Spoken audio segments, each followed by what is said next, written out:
Hello students, how are you all. कैसे हैं आप सब? आई होप आप सब अच्छे हैं। This is the history of Himachal Pradesh series brought you by the Himachal minds. These are the wonderland notes. जो यहाँ पे नए बच्चे हैं उनका हार्दिक स्वागत है। Please subscribe to my channel Himachal minds and don't forget to press the bell icon in order to get the latest updates from Himachal minds. जो यहाँ पे नए बच्चे आए हैं उन्हें मैं एक अभी फटाफट से बताऊंगा कि what we are doing here. But as we all know, lockdown का फेज चला हुआ है, तो लॉकडाउन में आप प्लीज़ टाइम अच्छे से यूटिलाइज़ कीजिए। Stay safe, stay at home, अच्छे से पढ़ाई कीजिए, be positive, don't get depressed. कुछ स्टूडेंट्स होते हैं वो बहुत डिप्रेस हो जाते हैं। Will have a good time, see like the sunrise, will have a day when will get up from this menace of कोविड-19। और उस सनराइज जो होगा वो उसमें एक बहुत उम्मीद की किरण आएगी, और ये उम्मीद की किरण से ही तो फिर दुनिया कायम है। तो आशा करता हूँ आप सब पॉजिटिव रहेंगे और अच्छे से पढ़ाई करेंगे।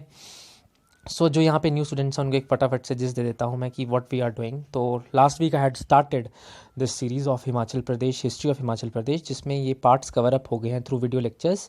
तो पार्ट 1 टू पार्ट 4 जो है उसमें हमने ancient history of Himachal Pradesh cover up किया है। पार्ट 5 में हमने अर्ली मिडीवल कवर अप कर लिया, जिसमें हमने टर्किश इन्वेजन, तुगलक डायनेस्टी और तैमूर का क्या रिलेशन रहा हिमाचल प्रदेश के साथ वो हमने देख लिया। ठीक है, एक तो ये हो जाता है। Then we had done the part 6, और आज पार्ट 8 तक हमारा कंप्लीशन हो जाएगा। Today we will be doing the part 8, और पार्ट 8 की कंप्लीशन से हमारा मिडीवियल तक का यानी मुगल्स तक का हिस्ट्री ऑफ हिमाचल प्रदेश एक तरह से हमारी बेटर क्लैरिटी आ जाएगी और हमारी कंप्लीट हो जाएगी। तो आई होप जो यहाँ पे न्यू स्टूडेंट्स हैं वो मेरे पिछले पार्ट्स भी ज़रूर रेफर करेंगे in order to get the better clarity with regards to this part 8। So without any further delay, let's begin our lecture. Also students, in the last part I had told you about certain things about the principalities of Kangra, Guler and Nurpur. But Nurpur में मैं आपको एक चीज़ बताना भूल गया था।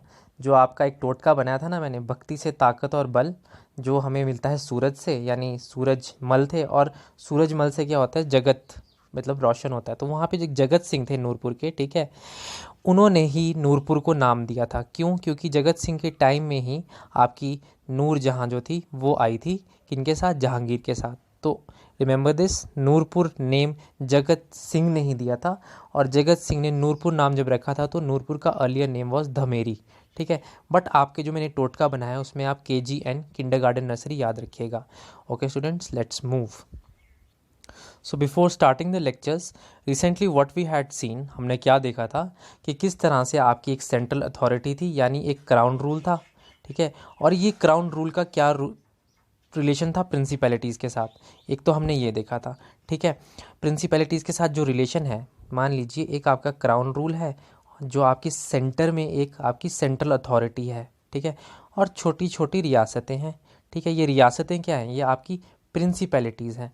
तो in central authority का इन रियासतों में, और ये रियासतें कहाँ हैं? हिमाचल में। उस टाइम हिमाचल प्रदेश तो नहीं था, तो हम इन्हें हिल स्टेट्स की प्रिंसिपैलिटीज़ बोल देते हैं। इनका क्या रिलेशन था सेंट्रल अथॉरिटी के साथ? That is all what we are doing. और हमने ये पढ़ लिया था कि कांगड़ा हमारे लिए कितना इंपॉर्टेंट है, और कांगड़ा में कांगड़ा की एक अलग से प्रिंसिपैलिटी, एंशियंट प्रिंसिपैलिटी के होने साथ साथ हमने कुछ और principalities like Guler and Nurpur भी पढ़ा था।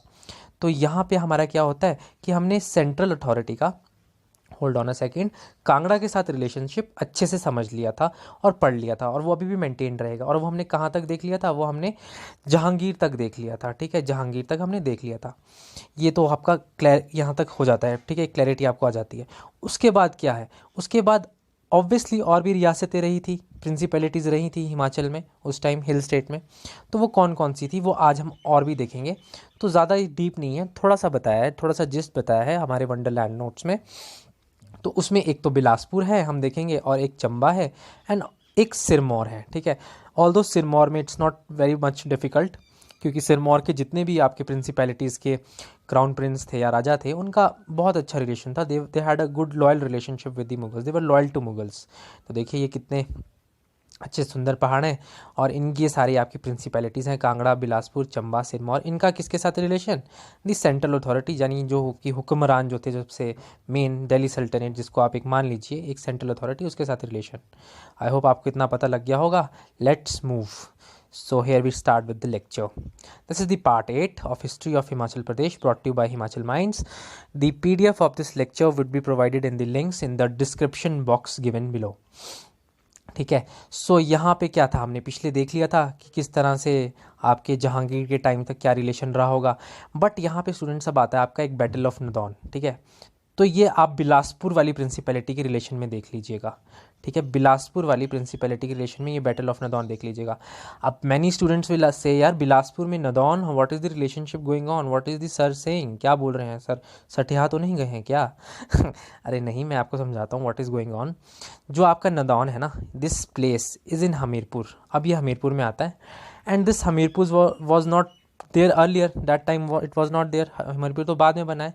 तो नदौन जो है बेसिकली कांगड़ा प्रिंसिपैलिटी जी, तो ये आपकी जो कांगड़ा आपकी रियासत थी उसके अंडर एक एरिया आता था। तो वहाँ पे एक बैटल हुआ था। ठीक है, वो बैटल क्या हुआ था हम अभी समझते हैं, बट नदौन के बारे में भी आप थोड़ा समझ लीजिए। नदौन आपका हमीरपुर में प्रेजेंटली एक जगह है। ठीक है, जहाँ कहा जाता है कि बहुत इनोसेंट लोग रहते हैं। और वहाँ पे इनोसेंट लोग क्यों रहते हैं, क्योंकि बुल्ला शाह जो थे एक सूफ़ी सेंट थे, उन्होंने अपनी पोएम में ये मेंशन किया है, बहुत फेमस सॉन्ग भी है कि बुल्ला की जाना मैं कौन। तो उसमें ये इनका मेंशन है नदौन का, कि जो एक बार नदौन में आता है वो यहाँ का ही बन के रह जाता है। Why? Because they get impressed there, वहाँ पे बहुत अच्छे लोग हैं, बहुत अच्छा वातावरण है। So this is a folk tale और a folklore related to Nadaun which Bulle Shah had just given to all the world, मतलब उन्होंने अपनी सूफी सेंट और अपने सो कॉल्ड अपने प्रवचन से बता दिया, या अपनी पोएम्स के माध्यम से बता दिया, whatever you want to make it. ठीक है, तो आप सोच वो बना लीजिए। एक तो ये हो जाता है। फिर क्या बोलते हैं जो बैटल ऑफ नदौन, ये क्यों इंपॉर्टेंट बन जाता है? यहाँ पर एक राजा भीमचंद थे बिलासपुर के, रिमेंबर इट, राजा भीमचंद बिलासपुर के, उनका जो युद्ध होता है वो अलिफ खान के साथ होता है। अभी ये पूरा मैं आपको स्टोरी बताता हूँ कि ये क्यों होता है। क्या होता है, औरंगज़ेब जब आ जाते हैं, ये आप देखिए औरंगज़ेब का आगमन हो गया। ठीक है, अब आप बोलोगे शाहजहां क्यों नहीं है? शाहजहां भी इंपॉर्टेंट है, हमने जहांगीर तक कर लिया था। शाहजहां का इतना रिलेशन एज सच मेंशन नहीं है वंडरलैंड में with respect to the Rajas और दी प्रिंसिपैलिटीज़, है वो हम आगे चल के देखेंगे when will cover the district. But अभी जो टॉपिक है उसमें डायरेक्ट औरंगज़ेब पे आते हैं हम। तो क्या कहते हैं कि जब औरंगज़ेब का आधिपत्य था सेंट्रल अथॉरिटी में, he was more incline towards the Deccan part, मतलब मान लेते हैं कि वो जो आपका इंडिया का नीचे वाला पार्ट था वहाँ पर अपना ज़्यादा वो दबदबा बना रखते थे, अपना ज़्यादा दबदबा वहाँ पे कायम किया हुआ था औरंगज़ेब ने। तो उस वजह से क्या हो रहा है कि वहाँ पे बहुत ज़्यादा खर्च आने लग गया था। तो औरंगज़ेब ने बोला कि आप टैक्स कलेक्ट करना स्टार्ट कीजिए, और उसी के चलते उन्होंने अपने कुछ कलेक्टर्स, कह लीजिए एक तरह से अपने कलेक्टर्स नियुक्त कर लिए। ठीक है, एक गवर्नर ऑफ पंजाब कर लिया जिसे जिसे आज़िम खान के नाम से जाना जाता है, और उनके अंडर आते थे आपके वॉइस रॉय ऑफ जम्मू, और एक अलिफ खान आते थे जो कांगड़ा में कलेक्ट करने की जिनको रिस्पॉन्सिबिलिटी मिली थी, और मियाँ खान को इन दी जम्मू वाला पार्ट। ठीक है, तो ये कलेक्ट करते थे। तो एक ये है। अब क्या बनता है कि जो ये औरंगज़ेब के अलिफ खान है, जब ये हिमाचल में आते हैं, या सो कॉल्ड हिली एरिया में प्रिंसिपैलिटी में आते हैं, उस टाइम हिमाचल तो नहीं था बट बोल देते हैं आपको समझाने के लिए। तो ये आलिफ खान जो होते हैं इनको पता चलता है कि उस time Raja Bhimchand was very powerful of Bilaspur. तो ये क्या करते हैं, आलिफ खान राजा ऑफ कांगड़ा की हेल्प लेते हैं और राजा दयाल ऑफ बिजरवाल की हेल्प लेते हैं, और बोलते हैं प्लीज़ हम चलते हैं वहाँ पे, और राजा भीमचंद को बोलते हैं कि आप हमें ट्रिब्यूट्स दीजिए, टैक्सेस दीजिए। ठीक है, क्यों? अपनी फाइनेंशियल स्टेबिलिटी बनाने के लिए, है ना, फाइनेंशियल स्टेबिलिटी बनानी पड़ती है ना नेशन को चलाने के लिए। तो ये फाइनेंशियल स्टेबिलिटी बनाने के लिए अलिफ खान आ गया। ठीक है, अलिफ लैला वाले। ठीक है, जोक सपाट। तो ये अलिफ खान क्या होता है, बोलते हैं राजा भीमचंद को कि आप प्लीज़ ट्रिब्यूट्स दीजिए। एंड राजा भीमचंद वॉज कट्टर fundamentalist, he was totally against the Mughal rule, he was not in the favour of Mughal rule at that time जब ये वॉर होने वाला था। तो नदौन में क्या होता है, भीमचंद का एक तरह से युद्ध होता है आलिफ खान के साथ। आलिफ खान के साथ जो होते हैं वो कांगड़ा के राजा होते हैं और राजा दयाल ऑफ विजरवाल होते हैं, और भीमचंद को बैकअप देने के लिए गुरु गोविंद सिंह होते हैं। ठीक है, गुरु गोविंद सिंह की यहाँ पे एंट्री हो गई। ठीक है, और इस युद्ध में विजेता उभर कर आते हैं आपके राजा भीमचंद और गुरु गोविंद सिंह। ठीक है, बैटल ऑफ नदौन में, वेरी इंपॉर्टेंट। और ये इस बैटल की कोई एग्जैक्ट डेट नहीं है, 1687 से 1691 के बीच में हुआ था, डिफरेंट डिफरेंट डेट्स बताई जाती हैं, but you remember this way. और ये सब मेंशन किया गया है autobiography of Guru Govind Singh, the 10th Sikh Guru of the six community, और ये उनकी ऑटोबायोग्राफी में ये पूरा मेंशन है बैटल ऑफ नदौन का, जहाँ हमें पता चलता है। और उस ऑटोबायोग्राफी का नाम है Vichitra Natak. This is very important, you can write it down, I am sure you are making notes और आप अच्छे से पढ़ रहे हैं। ठीक है, तो ये एक स्टोरी आपको मैंने बता दी। ठीक है, यहाँ पे आई होप आपको स्टोरी समझ आ गई हो। और फिर क्या कहते हैं कि जब ये बैटल ख़त्म हुआ वहाँ नदौन में, तो गुरु गोविंद सिंह वहाँ जो नदी का तट था ब्यास नदी, वहाँ पर वो 8 दिन रुके और थोड़े बहुत प्रिंसिपैलिटीज़ में घूमे। फिर कुछ समय बाद हम पढ़ेंगे, आगे पढ़ेंगे हम 6 में, एक राजा आए थे, ठीक है, महाराजा रंजीत सिंह। उन्होंने जिस जगह में वो रुके थे ना, वहाँ पे गुरुद्वारा 10वीं पातशाही बनाया, 10वीं पातशाही बनाया, और उसे अब गुरुद्वारा नदौन साहिब भी कहते हैं, ठीक है। और ये जो गुरुद्वारा है अब गुरुद्वारा प्रबंधक कमेटी के अंडर आ गया है, एंड ये गुरुद्वारा प्रबंधक कमेटी के अंडर 1953 में आ गया था, ठीक है, 1953 में आ गया था, ठीक है। तो यहाँ पे ये आपको याद रखना ज़रूरी है।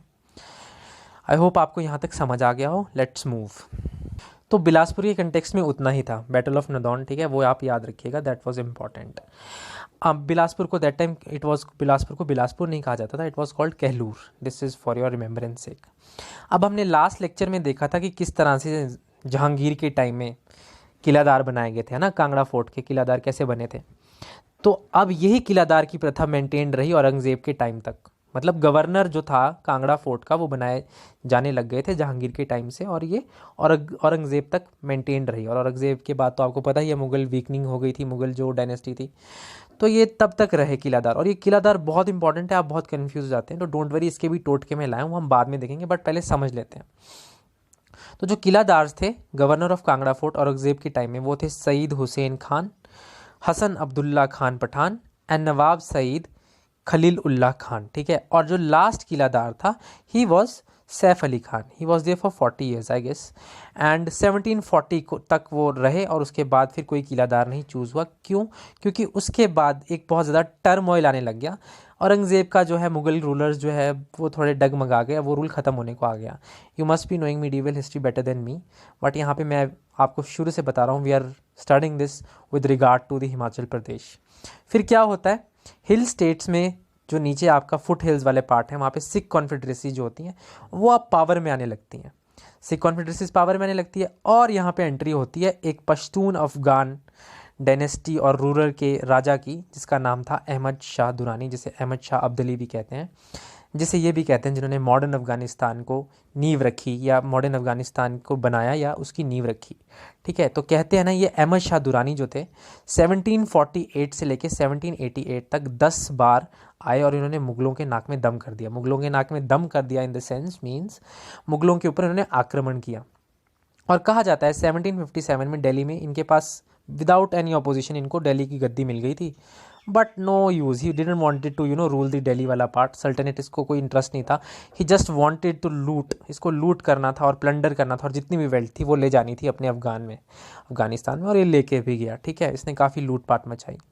तो इसके कारण क्या हुआ, अहमद शाह दुरानी के आने के कारण क्या हुआ, बहुत ज़्यादा कन्फ्यूजन क्रिएट होने लग गई, मुगल्स तो डगमगा गए, और यहाँ से आपके सिख उभरने लगे, और हिल स्टेट के जो प्रिंसिपैलिटीज़ सो कॉल्ड आपके जो आपके रियासतों के राजा हैं, अब वो भी उभरने लगे, they got a confidence and they were totally against Mughals, and वो अपनी कॉन्फिडरेसीज अब खुद लगे बनाने, और वो अपने खुद अपना शासन चलाने लगे और अपना अपना आधिपत्य जमाने लगे।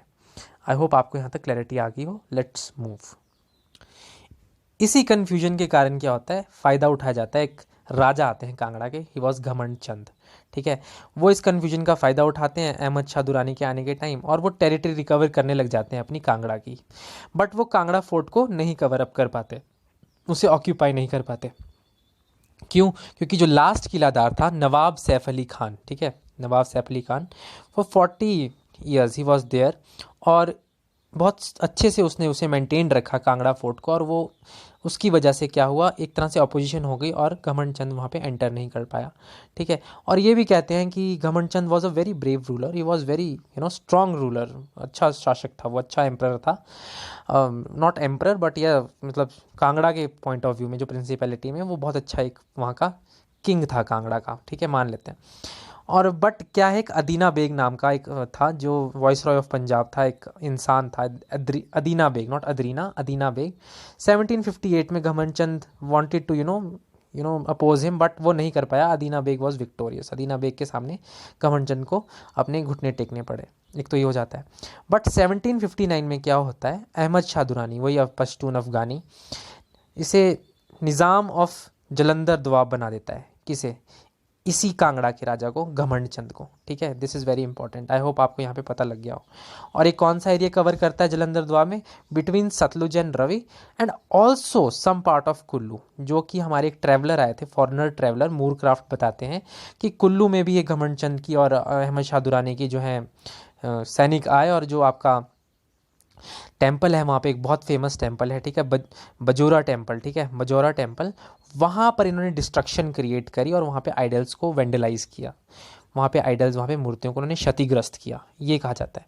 और जो ये घमंड चंद की आर्मी थी उस समय, कहा कहते हैं उसमें 4000 जो थे सिपाही थे, जो बने हुए थे रोहिला कम्युनिटीज से और अफगान से। ठीक है, बट फिर भी इतने ज़्यादा होने के कारण भी ये आपके कांगड़ा फोर्ट पे कब्जा नहीं कर पाए। ठीक है, एक तो ये हो जाता है। और ये भी कहा जाता है कि जो आपके घमंड चंद है ना, this Ghamand Chand, he founded Sujanpur. तो सुजानपुर पता है सबको कहाँ पे है?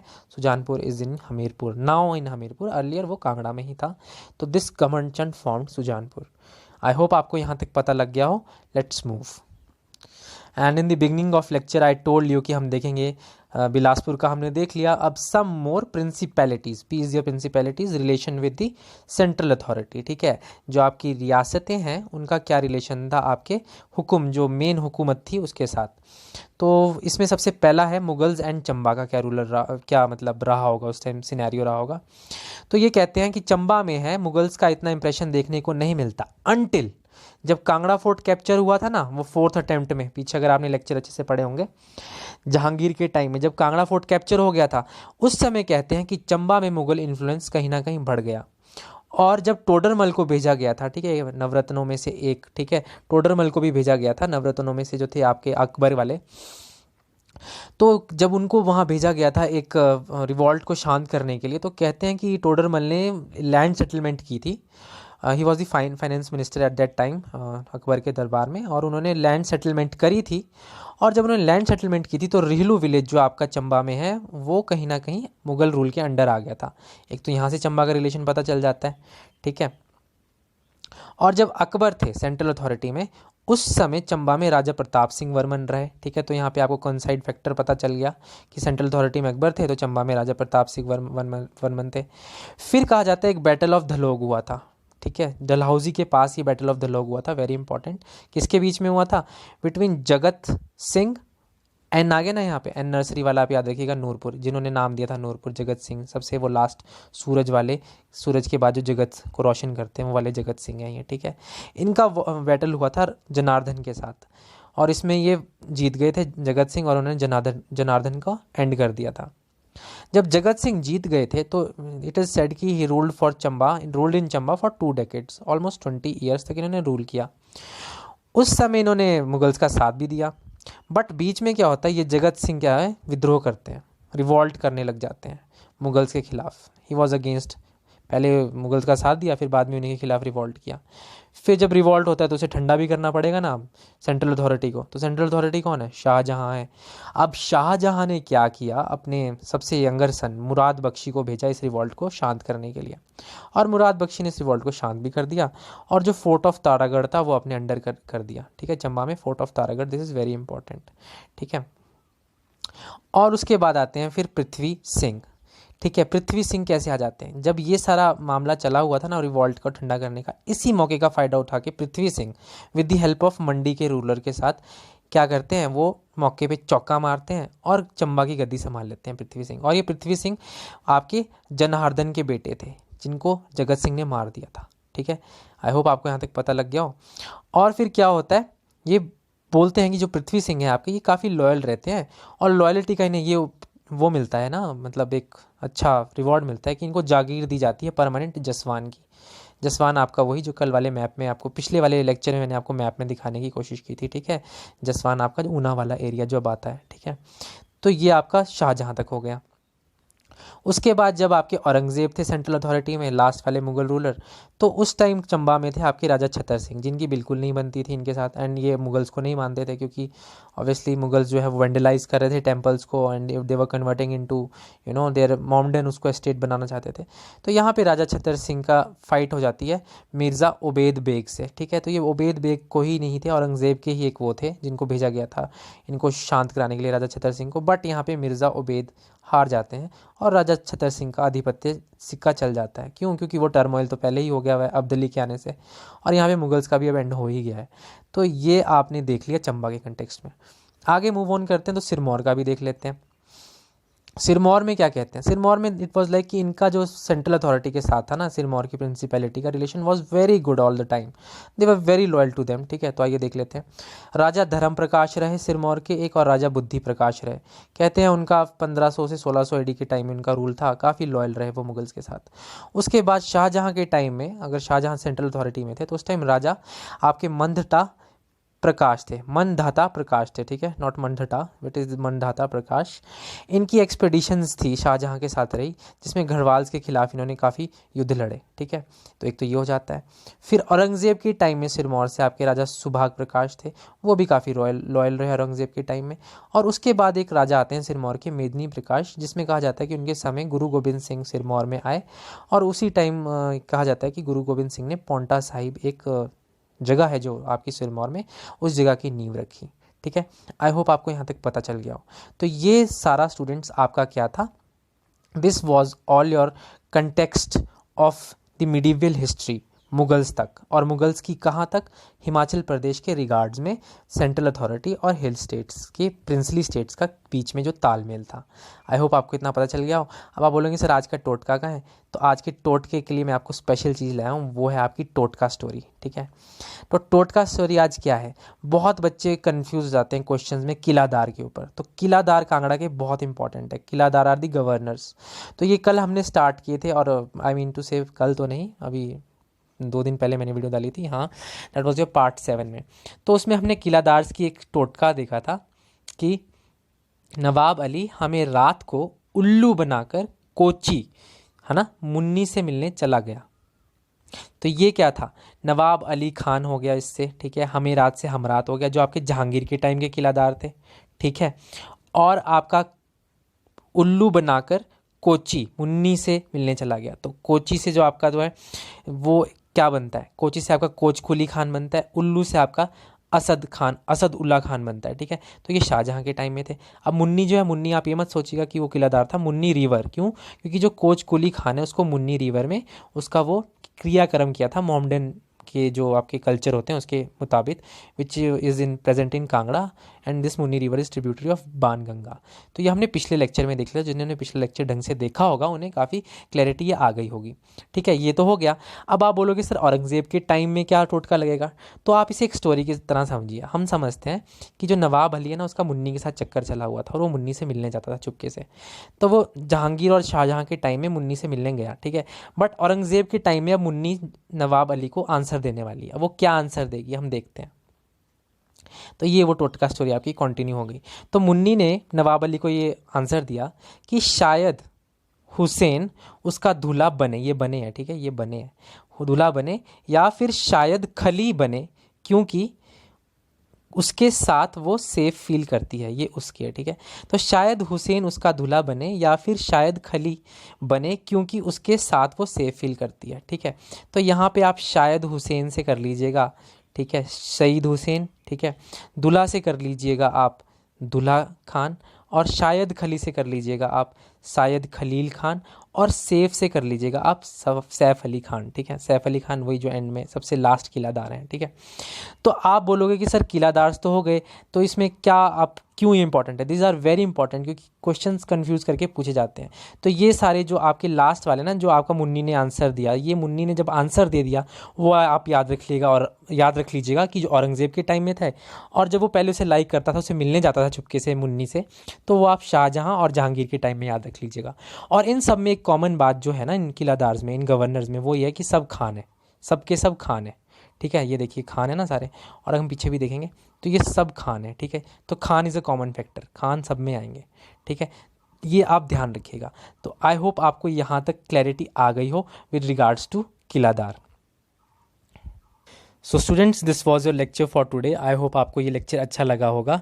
एंड मैं आपसे कुछ बात बोलना चाहता हूँ कि मैनी ऑफ योर स्टूडेंट्स जो यहाँ पे हैं, who listen to my lecture and give me good response, और भी बहुत स्टूडेंट्स यहाँ पे होंगे who must be pursuing good subscription, अच्छे कोर्सेज उन्होंने सब्सक्राइब किए होंगे, वो उसे पे भी करते होंगे, पेड सब्सक्रिप्शन उन्होंने लिए होंगे, that is a good thing, that is good part of you, क्योंकि उन पेड सब्सक्रिप्शन में बहुत अच्छे अच्छे टीचर्स हैं, वो पढ़ाते हैं. But in your mind you must be thinking I must be copying somewhere from other sources. No, this is a totally mind creation. ये नोट्स मैं खुद बनाता हूँ. द थिंग इज़ कि ये मैं नोट्स जो बना रहा हूँ, it has been made by the wonderland. Wonderland में ये पहले से सब कुछ दिया हुआ है, बट मैं ये अच्छे से नोट्स बना रहा हूँ इससे, एंड वो आपके सामने एक तरह से प्रेजेंट कर रहा हूँ. मेरे बाद अगर कोई मेरे नोट से बना के कॉपी करके सब्सक्रिप्शन प्लान्स में जाके अपनी वीडियो लेक्चर देता है तो I don't mind, it is good, किसी की हेल्प हो जाएगी, वो बहुत अच्छी बात है. But here you don't get to मतलब आपको ये है कि आपको सब्सक्राइब करना है, but without any paid subscription. This is totally free of cost. So I request you all to please subscribe, share, comment and do like my videos. और please share कीजिए मेरी वीडियोज़ को, एंड हिमाचल माइंड्स को subscribe जिन्होंने कर लिया है उनका तहे दिल से धन्यवाद. Stay safe, stay at home, and thank you and have a nice day.